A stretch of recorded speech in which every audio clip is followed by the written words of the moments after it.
A what? Where? There! What the cat? For 11 seasons, The Jeffersons was one of the most watched shows on American television, a series that made history, broke barriers, and gave millions of viewers a family they genuinely loved.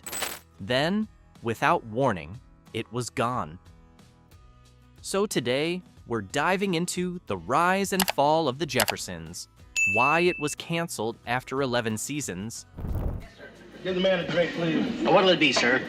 Whiskey. Any particular brand? Yeah, the expensive brand. where it all began, all in the family. To understand The Jeffersons, you have to go back to the show that created them. All in the Family premiered on CBS in January 1971, and within a year, it had become the most talked about program on American television. The show centered on Archie Bunker, a working-class white man from Queens, New York, whose bigotry and stubbornness were played for both comedy and uncomfortable truth. Archie's black neighbor, George Jefferson, was written as his opposite in temperament, but his mirror in pride, equally stubborn, equally convinced of his own rightness, and equally unwilling to back down from an argument. George Jefferson was played by Sherman Hemsley, and from his very first appearance on All in the Family, the character had an energy that was impossible to ignore. George was loud, opinionated, sharp-tongued, and beneath all of it, deeply ambitious. He ran a dry cleaning business that he was determined to grow into something significant, and he carried a chip on his shoulder about race and class that gave every scene he was in a particular electricity. The audience responded to him immediately, and the producers took notice. By the mid-1970s, it was clear that George Jefferson was too large a character to remain a neighbor in someone else's show. Norman Lear, who had created All in the Family and had become the dominant force in American television comedy, began developing a spin-off. The premise was built around the idea that George's business had grown successful enough for the Jeffersons to leave their Queens neighborhood and move to a luxury apartment on the Upper East Side of Manhattan. They were, as the theme song put it, moving on up. The Jeffersons premiered on CBS on January 18, 1975, and it brought with it one of the most recognizable casts in the history of American sitcoms. Like to see the bedroom? No bedrooms. The bedrooms are out. What? Not until I've seen the view. The cast that made it work.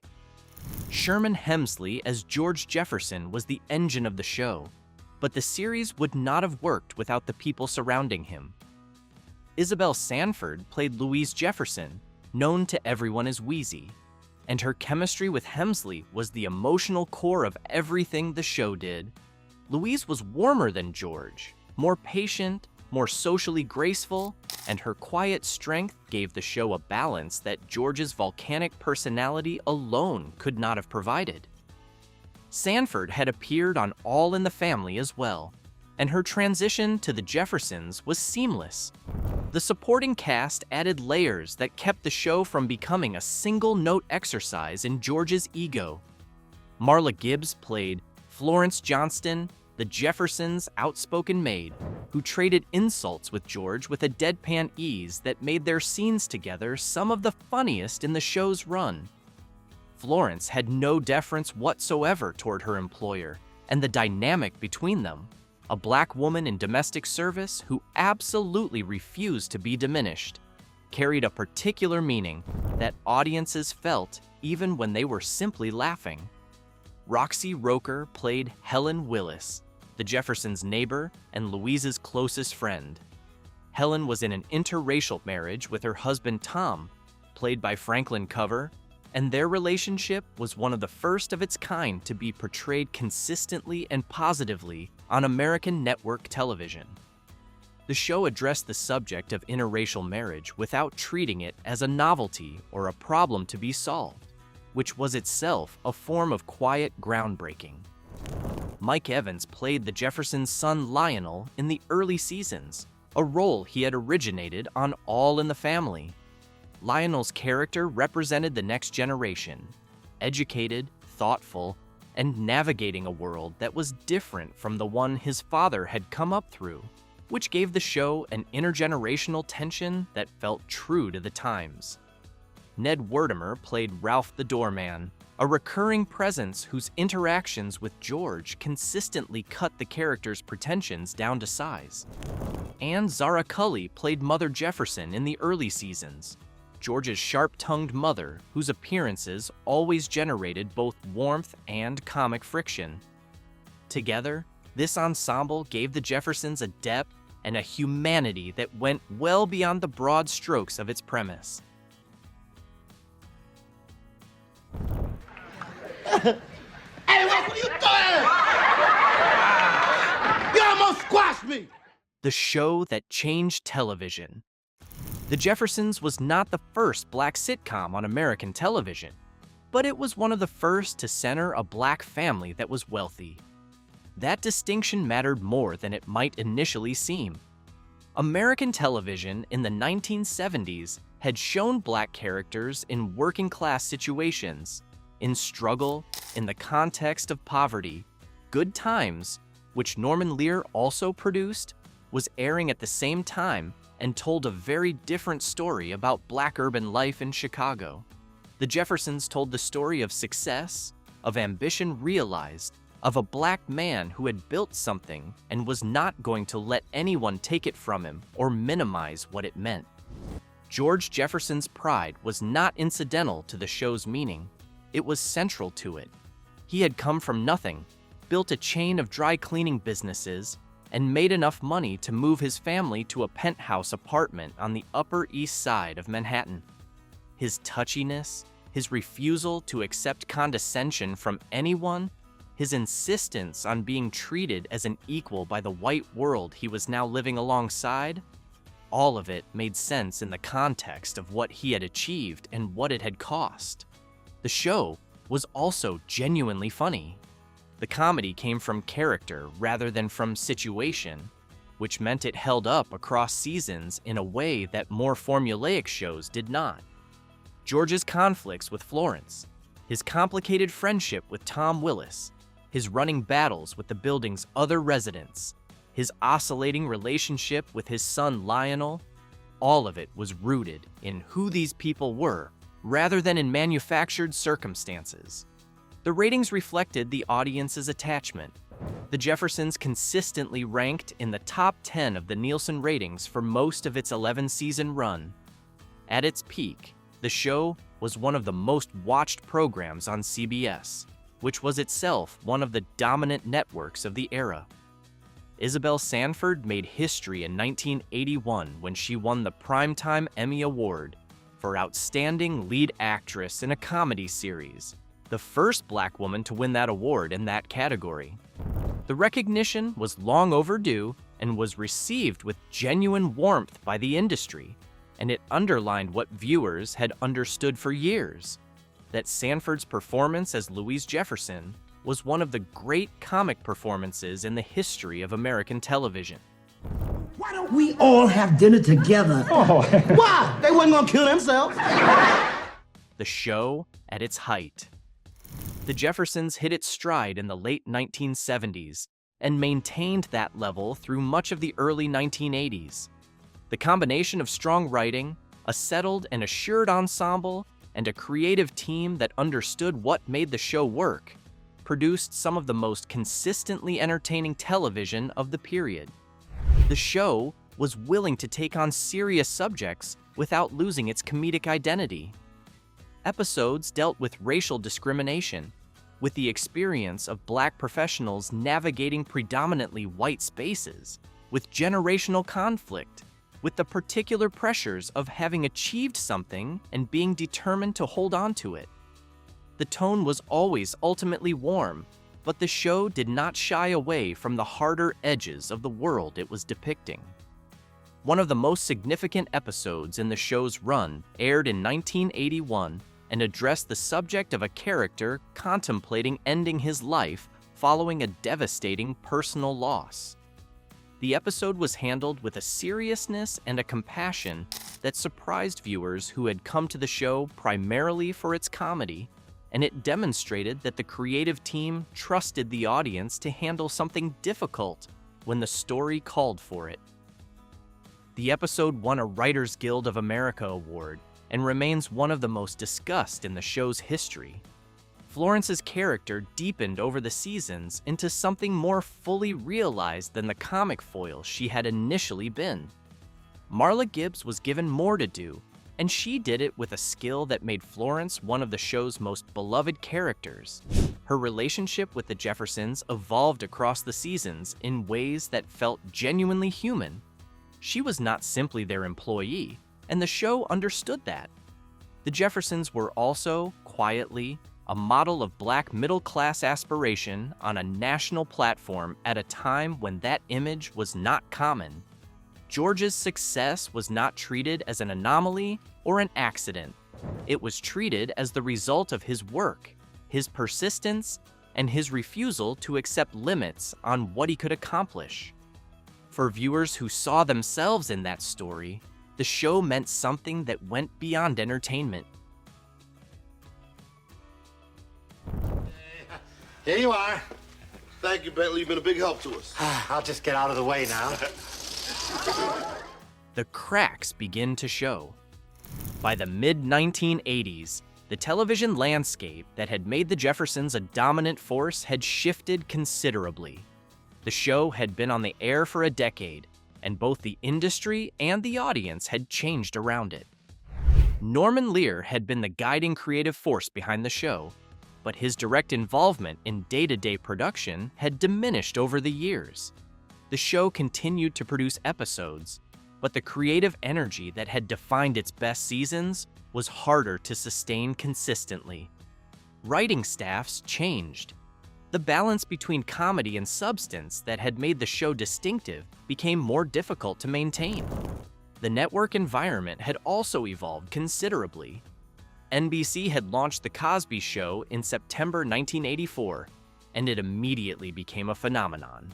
The highest-rated show on American television and a cultural event in a way that changed what audiences and networks expected from Black family sitcoms. The Cosby Show was smoother, more affluent, and more reassuring than The Jeffersons, and it occupied a very different emotional register. George Jefferson's combativeness and ambition, Florence's sharp defiance, the show's willingness to engage directly with racial tension, all of it felt like a different frequency from the warmer, more aspirational world of the Huxtable household. The success of The Cosby Show created a new standard against which other shows were being measured, and CBS was watching carefully. CBS, watching The Cosby Show dominate Thursday nights on NBC, began to reassess its own comedy lineup. The network's relationship with its veteran shows was becoming more complicated as it tried to reposition itself for the changing landscape of mid-1980s television. Sherman Hemsley and Isabel Sanford remained committed to the show, and their performances did not diminish. But the material they were given was becoming more uneven, and the show's ratings, while still respectable, were no longer what they had been at the show's peak. The audience that had grown up with the Jeffersons was aging, and the network was increasingly focused on attracting younger viewers.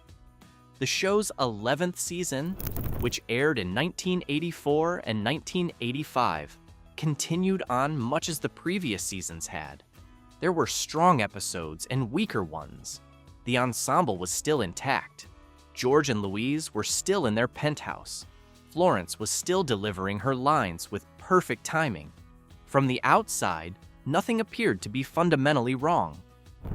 Service. Hey, good news travels fast, huh? And bad news travels faster. Get me out of these. The cancellation that stunned everyone. On July 2nd, 1985, CBS canceled The Jeffersons. The announcement came without any advance warning to the cast or production team. Sherman Hemsley learned about the cancellation from a news report. Isabel Sanford learned about it the same way. Marla Gibbs, who had built Florence Johnston into one of television's most memorable characters across 11 years of work, found out through the media rather than from the network. There were no phone calls. There was no meeting. There was no opportunity for the cast or writers to prepare a proper finale. The show had been on the air for 253 episodes across 11 seasons. It had been one of the longest-running sitcoms in CBS history at that point. It had won Emmy Awards, spawned cultural conversations, and given American television some of its most enduring characters. And it was canceled the way you might cancel a magazine subscription. Quietly, administratively, without ceremony. The immediate reaction from the cast was shock, and in several cases, genuine anger. Hemsley and Sanford spoke publicly about how the cancellation had been handled, and their feelings about the manner of it were clear. The lack of any farewell episode, any opportunity to give George and Louise and Florence a proper ending, was a specific grievance that the people who had made the show did not hide. CBS's stated reasoning was declining ratings. The show had been slipping in the numbers over the previous 2 seasons, and the network had made a calculation that the resources would be better directed elsewhere. What made the decision particularly striking was that the ratings decline, while real, was not catastrophic. The Jeffersons was still drawing a substantial audience by the standards of most television shows. The decision appeared to be as much about the network's changing identity and programming strategy as it was about the pure mathematics of viewership. The cast never got to film a finale. The last episode of The Jeffersons to air was not written as a series conclusion. It simply ended mid-story, the way a book ends when someone closes it before the last chapter. It is beautiful. It's more than beautiful. It's inspired. Why, Why it really ended. The cancellation of The Jeffersons was the product of several converging forces that went beyond any single reason. The shift in the television landscape was real and significant. The Cosby Show had changed what networks and audiences expected from Black family sitcoms, and The Jeffersons' sharper, more combative energy, George's chip on his shoulder, Florence's defiant wit, the show's willingness to engage with racial tension directly, felt like a different register than the smoother, more aspirational world of the Huxtables. CBS was in a period of significant transition in 1985. The network was dealing with changes in ownership, with the arrival of new executive leadership, and with the broader pressures of a media environment that was beginning to change in ways the major networks were still trying to understand. Cable television was growing. The fragmentation of the audience that would define the next 2 decades of the industry was beginning to make itself felt. The age of the audience mattered to advertisers, and advertisers mattered to networks. The viewers who had been with the Jeffersons since 1975 were 10 years older in 1985, and a significant portion of the show's core audience was older than the demographic that advertisers most wanted to reach. This was not a problem unique to the Jeffersons. It was a structural issue that affected every long-running show, but it was a factor in how the network assessed the show's continued value. Norman Lear's reduced involvement also played a role. Lear had been the creative force who understood what made the show work at its best, and his increasingly hands-off relationship with the production meant that the show was running without the creative oversight that had defined its peak years. This showed in the writing across the later seasons, not consistently and not catastrophically, but enough to affect the overall quality of the show's output. There was also, simply, the mathematics of an 11-year run. Very few shows sustained their creative peak across that span. The Jeffersons had had a remarkable run by any measure, and the law of creative diminishing returns had begun to apply. The show was not bad. It was still frequently excellent. But it was no longer the cultural force it had been. anybody else. All the girls at the store had gone home, and you were the only guy left who didn't have a mustache. Yeah, but... The legacy they left behind. The Jeffersons ended without a finale, but it did not end without a legacy. What it left behind in American television and culture was substantial and has only become clearer with the passage of time. The show ran for 253 episodes across 11 seasons and remains one of the longest-running sitcoms featuring a predominantly black cast in American television history.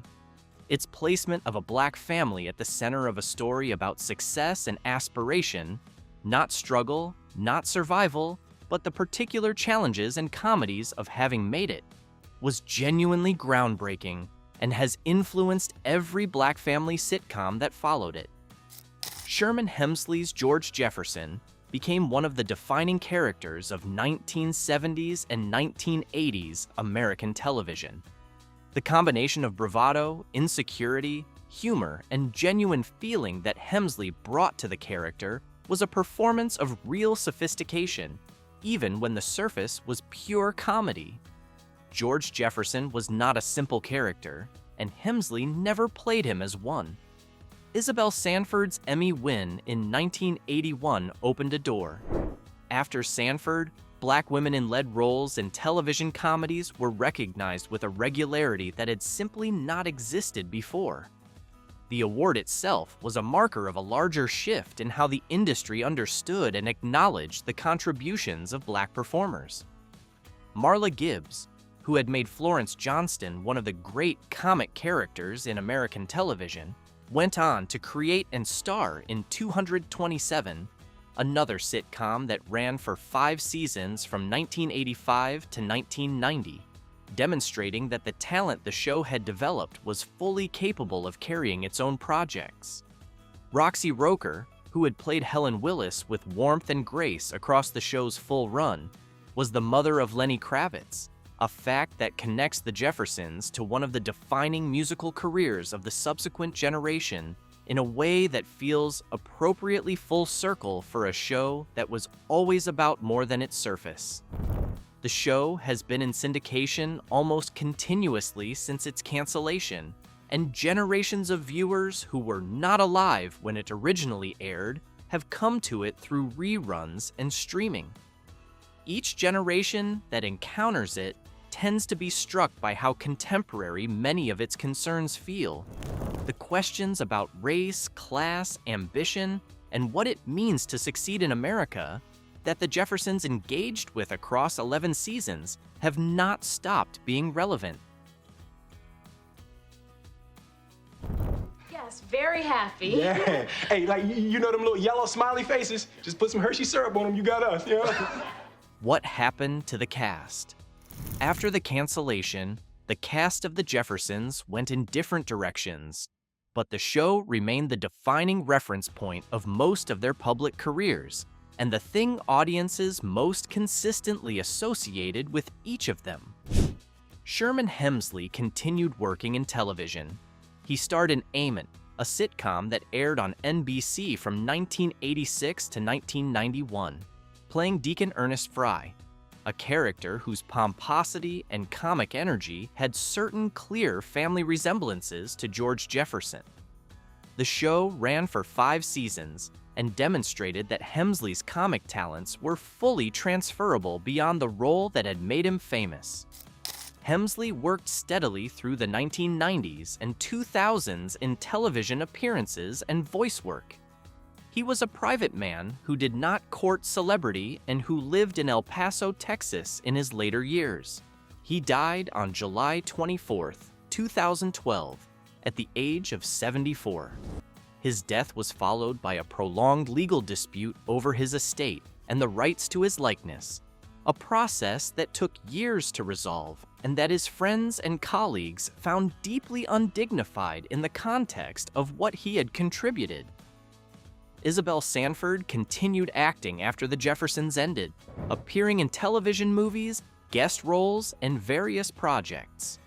She was awarded a star on the Hollywood Walk of Fame in 1987, recognition that situated her work in the permanent record of American entertainment.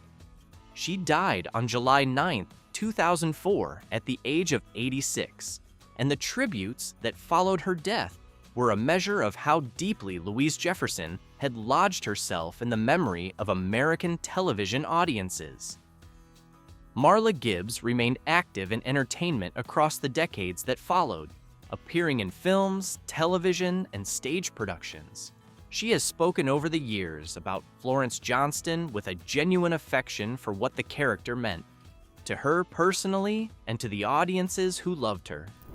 Roxy Roker died on December 2, 1995, at the age of 66, following a battle with breast cancer. Her passing brought renewed appreciation for Helen Willis and for the quiet but significant work Roker had done in making an interracial marriage a normal and warmly portrayed part of the show's world. The plane tickets to Bermuda! Oh, well, we... A show that deserved better. There are television shows that end badly because they have run out of things to say, and there are shows that end badly because the people making business decisions did not adequately value what they had. The Jeffersons was the second kind. It ended without a finale, without a goodbye, without any acknowledgement of what 11 seasons of work by that cast and those writers had meant to the people who had watched it every week. The decision to cancel it the way CBS did, abruptly, without ceremony, without even the basic courtesy of informing the cast before the news went public, was a failure of the institution toward the people who had built something genuinely lasting under its roof. What those people built is still there. George Jefferson's strut and his pride and his particular kind of American ambition. Louise's warmth and her patience and her quiet steel. Florence's defiance and her timing and her absolute refusal to be invisible. The Willises sitting at the table, unremarkable in their ordinariness, which was itself the point. All of it is still there in 253 episodes that continue to find new audiences every year. The Jeffersons did not need a perfect ending to matter. It had already done the work across 11 seasons and in living rooms across the country, week after week, year after year. But it deserved a better ending than the one it got. And so did every person who spent 11 years making it something worth watching. If you enjoyed this video, please like and subscribe to our channel so you never miss out on more fascinating stories.